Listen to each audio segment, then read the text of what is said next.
কুতুবে সুবহানী শেখ মুহিউদ্দিন আব্দুল কাদের জিলানী রাহমাতুল্লাহ আলাইহি তিনি বলেছেন, মুনাজাত করতে গিয়ে আবেগে বলেছেন, রব্বুল আলামিন তুমি যদি দয়া করে আমাকে জান্নাত দাও, আর তোমাকে যদি আমি না পাই, তুমি যদি আমার সঙ্গে দেখা না করো, আমারে যদি কথা না বলো, তাহলে এই জান্নাত আমার কোনো লাভ নাই।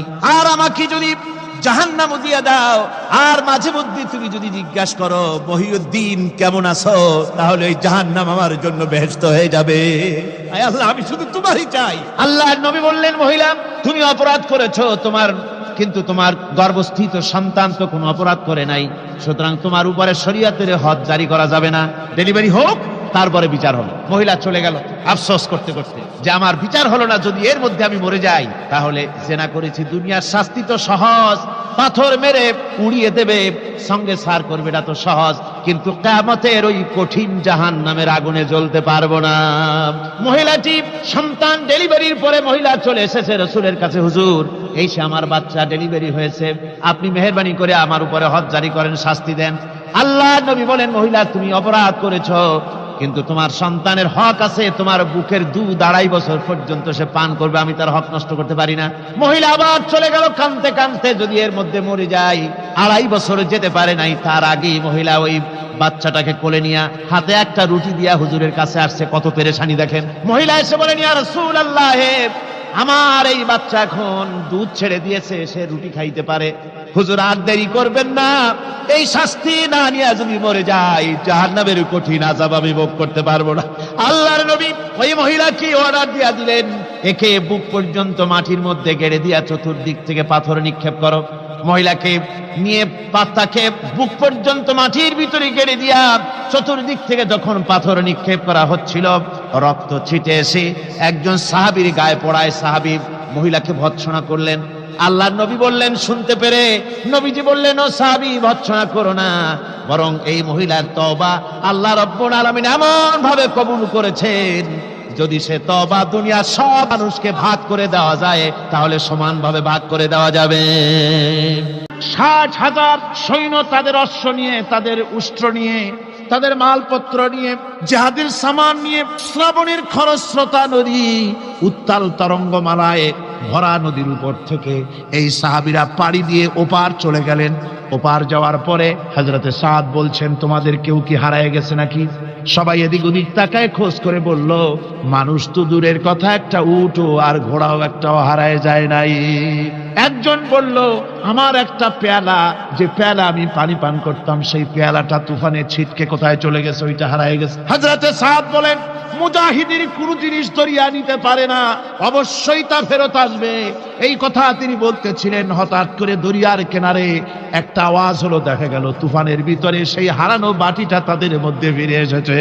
আল্লাহু আকবার। মুজাহিদদেরকে সাহায্য করেন স্বয়ং আল্লাহ রাব্বুল আলামিন। আফ্রিকার জঙ্গলের কাছে ভিন্ন ইতিহাস, জঙ্গলের কাছেই মুসলমানদেরকে থাকতে দেওয়া হয়েছে। মনে করা হয়েছিল জঙ্গলের সমস্ত হিংস্র প্রাণীরা এই মুসলমানদের শেষ করে দেবে, যুদ্ধ করা লাগবে না। হযরতে সাদ সে অবস্থা বুঝতে পারলেন, তিনি একটা মঞ্চ তৈরি করলেন। সেই মঞ্চের উপরে দাঁড়ায় জঙ্গলের প্রাণীদের দিকে লক্ষ্য করে তিনি নোটিশ জারি করে দিলেন, বললেন, ইয়া আইয়াতুহাল হাশারাত ওয়াস সিবাউ নাহনু আসহাবু রাসূলুল্লাহ সাল্লাল্লাহু আলাইহি ওয়াসাল্লাম। হে জঙ্গলের হিংস্র প্রাণীরা, আমরা আল্লাহ রাসূলের সাহাবী, ফাইন্না নাজিলুনা ফামান ওয়াজাদনা বাদাহু কাতালনাহু। আমরা রাসূলের সাহাবী, এইখানে আল্লাহর দ্বীনকে কায়েম করার জন্য আমরা এসেছি, আল্লাহর কলেমার আওয়াজ নিয়ে আমরা এখানে রাত কাটাবো।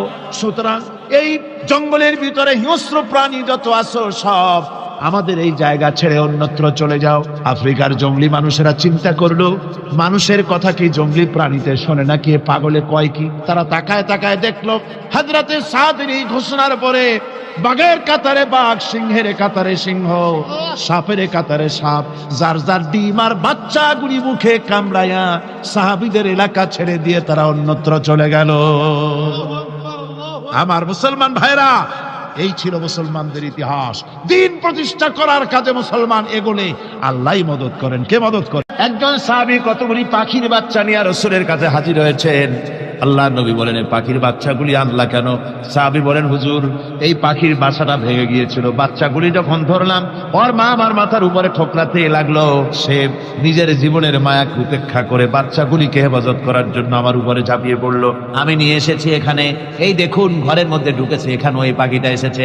আমি রাসূলকে দেখাতে এলাম প্রাণী জগতে মায়ের সন্তানের প্রতি কত মায়া, সেটা দেখাতে এলাম। আল্লাহর নবী বলেন, ও সাহাবী, প্রাণী জগতে সন্তানের প্রতি মায়ের কতটুকু মহব্বত তুমি তাই আমাকে দেখাতে এসেছো। শোনো, এই প্রাণী জগতে সন্তানের প্রতি মায়ের যত মহব্বত, তার চাইতে লক্ষ কোটি গুণে বেশি মহব্বত বান্দার প্রতি আল্লাহ রব্বুল আলামিনের। মহব্বতকে, করুণাকে, রহমতকে, ভালোবাসাকে 100 ভাগ করা হয়েছে। 100 ভাগ করে 99 ভাগ আল্লাহ নিজের কাছে রেখেছেন, আর একটা ভাগ তামাম পৃথিবীর প্রাণী জগতে আল্লাহ ছড়াই দিয়েছেন। একটা ভাগ দিয়েছেন সারা দুনিয়ায় প্রাণী জগৎ, সেই একটা ভাগে এই শত সহস্র কোটি প্রাণীর মধ্যে যেটুকুন আমরা পাইছি, এতটুকুন মহব্বতে সন্তানের জন্য কলিজায়, সন্তানের কোনো অকল্যাণ হলে কলিজায় পানি থাকে না, সন্তানের কোনো অসুবিধা হলে বা মা বাপের কষ্ট হলে বা কারো কোনো কষ্ট হলে আমরা এই ধরনের আমাদের অবস্থা সৃষ্টি হয়ে যায়। এক ভাগ তামাম পৃথিবীর সমস্ত প্রাণী জগতে ছড়ায় দেওয়ার পর আমাদের অবস্থা যদি এই হয়, তাহলে 99 ভাগ রহমত যার কাছে, বান্দার প্রতি তার মহব্বত কতখানি। একবার একজন দরবেশ সাহেব রাস্তা দিয়ে যাচ্ছেন, প্রতিমধ্যে তিনি দেখতে পেলেন নদী থেকে এক কলসি পানি নিয়ে এক যুবতী সুন্দরী মেয়ে রাস্তা বেয়ে যেতেছে। দরবেশ সাহেব দাঁড়ায় গেলেন আর ওই যুবতীর দিকে এক নজরে তাকায় আছেন, চোখে পলক দেয় না। এরপরে যুবতী থমকে দাঁড়ায় গেল। আধা বুড়া মানুষ, দাড়ি অর্ধেক পাইকে গেছে, দেখতে দেখায় খুব বুজুর্গ মানুষ, কিন্তু রাস্তায় আমার একা পায়া এমনি করে তাকিয়ে আছে আর চোখ দিয়েও তো পানি পড়ে। ব্যাপারটা কি? দরবেশ কাঁদে কেন? প্রতিমধ্যে আমাকে একা পেয়ে দরবেশ কাঁদে কেন, তাকিয়ে আছে কেন? মহিলার চিন্তা জাগলো। শেখ সাদী রহমতুল্লাহ আলাইহি ঘটনা লিখেছেন, বাংলা এক কবিতার অনুবাদ করেছেন। একদা সুখদায়ক প্রমোদা বদন, দর্শন করি মম ঝরিল নয়ন, হেসে কহে সেরূপসী সবিস্ময় মন, কহ দেখি মহাশয় কহ কি কারণ, বিষয়ে বিরাগী তুমি ভুবনে প্রচার, কি হেতু জন্মিল তব মানস বিকার। যুবতী মেয়েটি বলছে, ওগো দরবেশ সাহেব, হুজুর সাহেব, আমি একটা যুবতী মেয়ে লোক, রাস্তায় আমাকে একা পেয়ে আপনি আমার দিকে তাকায় আছেন আর কাঁদতেছেন। এই বৃদ্ধ বয়সে ভীমরতি হলে কেন? আমাকে দেখে কাঁদেন কেন আর এক নজরে কেন তাকায়ছেন? কারণটা কি? কি কুমতলব আছে? দরবেশ সাহেব বলছেন, হেসে কহিলাম বালে করহ শ্রবণ, নেত্র ঝরে তবু হেতু ভেব না এমন। হে রূপসী মেয়ে, তোমার জন্য আমি কান্দি, একথা একবারও চিন্তা করো না। যে শিল্পী রচিল এই সুধাংশু বদন, তাহার তরে ঝরে নেত্র নয়নে জীবন। তোমার প্রেম পাওয়ার জন্যে তোমাকে দেখে লোবাতুর এবং কামুক হয়ে তোমার দিকে তাকায় কান্দি, একবারও ভেব না। আল্লাহর কসম আমি কাঁদতেছি, তোমার এত সুন্দর স্বাস্থ্য আর চেহারা যে আল্লাহ রাব্বুল আলামিন বানায় দিলেন, না জানি সেই আল্লাহ কত সুন্দর। মুনাফিক, তুমি কাকে ভয় দেখাতেছ? তোমার তরবারি এই সমাজের কিছু কাফেরেরা ভয় করতে পারে, তুমি কি আমারে চেনো নাকি? তুমি কারে ভয় দেখাও? তামাম পৃথিবীর সমস্ত কাফেরদের উপরে আল্লাহ রাব্বুল আলামিন আমাকে বাঘ বানায় পাঠিয়েছেন। তরবারি দিয়ে প্রমাণ হবে। মুনাফিক বলে তুমি আঘাত করো, কয় না, আক্রান্ত হলে বলে তারপরই জবাব দেব। এরপরে মুনাফিক আঘাত হানতে লাগলো। হযরতে আলী সমস্ত রণকৌশল দিয়ে আঘাতগুলি তিনি ফিরিয়ে দিতে লাগলেন। এরপরে হযরতে আলী বলছেন, মুনাফিক এবার তৈরি হও আমার আঘাত সহ্য করার জন্য। হযরতে আলী জুলফিকার তুলে আঘাত করলেন। এক আঘাতেই দেখা গেল মুনাফিকের মাথা থেকে শুরু করে শরীর টুকরা হয়ে গিয়া হযরত আলীর তরবারির মুঠা পর্যন্ত মাটির ভিতরে গেড়ে গিয়েছে। পরে দুর্গ দখল হয়ে গেল। পরের দিন আল্লাহর নবী বলেন, আলী শুনতে পেলাম তোমার ঢাল ভেঙে গিয়েছিল, তারপরে তুমি যুদ্ধ করলে কি দিয়ে? হযরত আলী বলেন, হুজুর, আমুজ দুর্গের ওই কবাটটা, লোহার কবাটটা বাম হাতে নিয়া আর ডান হাতে তরবারি নিয়ে লড়াই করেছি। হুজুর বলেন, কি করে মানুষ কেমনে এত বড় দুর্গের লোহার কবাট হাতে নিয়ে যুদ্ধ করে? একটু দেখাও তো দেখি। হযরত আলী গতকালকের মতো বাম হাত দিয়া ধরেছেন, নাড়াতে পারেন না। এবার ডান হাত দিয়া ধরেছেন, নাড়াতে পারেন না। ডান আর বাম দুই হাত দিয়া সমস্ত শক্তি দিয়ে এমন জোরে টান বেড়েছেন, প্রতিটি লোমকূপের গোড়া থেকে ঘাম বেরিয়ে এসেছে, এক চুলও নড়াতে পারেন নাই। হযরত আলীর মুখখানা মলিন হয়ে গেছে লজ্জায়। হযরত আলী রাদিয়াল্লাহু তাআলা আনহু লজ্জা পেয়ে গেছেন। রাসূল পাক সাল্লাল্লাহু আলাইহি ওয়াসাল্লাম বলেন, আলী, লজ্জা পাওয়ার কোনো কারণ নাই, চিন্তা করার কোনো কারণ নাই। তোমার নিজস্ব শক্তি দিয়ে তুমি লড়াই করতে পারো নাই। এত বড় লোহার দরজা নিয়ে, খবর নিয়ে মানুষ সেভাবে লড়াই করতে পারে না। আল্লাহ তার দ্বীনকে বিজয়ী করার জন্য তোমার ভিতরে আল্লাহ রাব্বুল আলামিন ক্ষমতা দিয়েছিলেন। জোরে বলেন সুবহানাল্লাহ। আল্লাহ রাব্বুল আলামিন এই জিহাদের ময়দানে যখন মানুষ আসে, আল্লাহ তাদের উপরে মদদ দান করেন। একজন দার্শনিক নৌকায় চড়ে যাচ্ছে কোথাও, তো নৌকায় চড়ে যাচ্ছে দার্শনিক একা, মাঝি নৌকা বাঁধছে। দার্শনিক মানুষ তো মাথার মধ্যে দর্শন গিজ করছে, কথা বলার লোক পায় না। এখন মাঝির সাথেই কথা বলার সিদ্ধান্ত নিল। শেষ পর্যন্ত বলল, রে মাঝি, কত বছর নৌকা চালাও? তা তো বহুত বছর, জীবনটাই কাটাই দিলাম। ভূগোল চেনো? ভূগোল কখনো দেখেছো? বলছে, না, ভূগোল আমি দেখবো কোথাতে, আমি হলাম গরিব মানুষ, এগুলি ধনীদের কাম, তারা হয়তো খায়টায়, আমি ভূগোল দেখিও নাই, খাইও নাই। আশ্চর্য কথা, ভূগোল মানুষে খায় নাকি?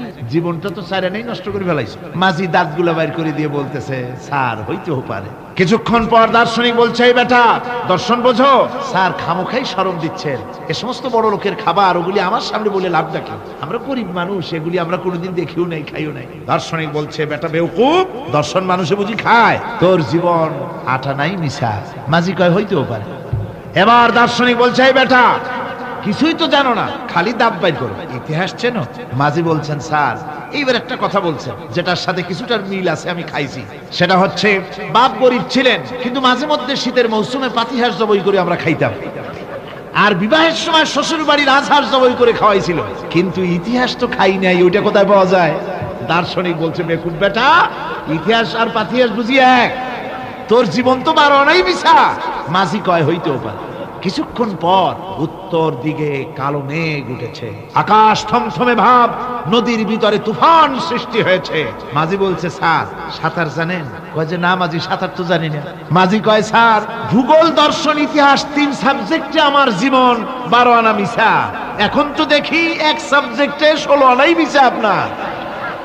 আমার তো 4 আনা আছে, 12 আনা ফেল, 4 আনা তো আছে। ওই 4 আনা দিয়ে আমি সাতরাইয়া কেনারায় উঠে যাব, আর ইতিহাস, দর্শন, পাতিহাস খাইয়া ডুবে মরমিয়া। এবার দার্শনিক বলছে, আরে মাঝি, মানুষকে এরকম নৌকা ডুবে মরে নাকি? কয়, মরে না। আমার বাপ এই নৌকার মাঝি ছিল, তারপরে এই নৌকা বাইতে বাইতে আমার বাপ এই নৌকার মধ্যে মরছে ডুবে। আচ্ছা, তোমার দাদা? আমার দাদাও মাঝি ছিল, এই নৌকা বাইতে গিয়ে সেও মরছে। তোমার নানা? আমার নানাও এরকম নৌকা বাইয়া এরকম মাঝি হয়ে মরছে। দার্শনিক কয়, তুমি তো দারুণ বেহায়া, যে নৌকায় তোমার বাপ মরলো, দাদা মরলো, সেই ব্যবসা তুমি ছাড়তে পারো নাই, তুমি তো দারুণ বেহায়া। মাঝির বুদ্ধি কম না। মাঝি কয় যে, স্যার, আপনার বাপ জিন্দা আছেন? কয় না, মারা গেছেন। কোথায় মরছে? ঘরের মধ্যে, খাটের উপরে চিত হইয়া আরামসে মারা গেছে। আপনার দাদা? বলে, তিনিও ঘরের মধ্যে বাস করেন, ওইখানে ঘরের মধ্যেই মারা গেছেন, খাটের উপরে। আপনার নানা? উনিও ঘরের মধ্যে চিত হয়ে আরামসে মারা গেছেন। মাঝি কয় যে, আপনিও তো বেশরম কম না, যে ঘরের মধ্যে আপনার দাদা মরলো, নানা মরলো, গোষ্ঠী মরলো, সেই ঘরটা তো এখন আপনি সারতে পারেন নাই। এর দ্বারা মাঝি বুঝাইতে চাইল এই কথা, দার্শনিক সাহেব, মৃত্যুর জন্য সময় হলো আসল কথা। সময় যখন এসে যাবে, সে যে জায়গায় হোক, মৃত্যু তাকে ছাড়বে না। মৃত্যু যখন আসবে, জায়গায় পৌঁছতে হবে, আর সময় যখন আসবে, এক মুহূর্ত আগে পিছু করা হবে না। মৌত আসার সাথে সাথে আজরাইল তার সামনে এসে যাবে, এক মুহূর্ত বাঁচতে পারবে না।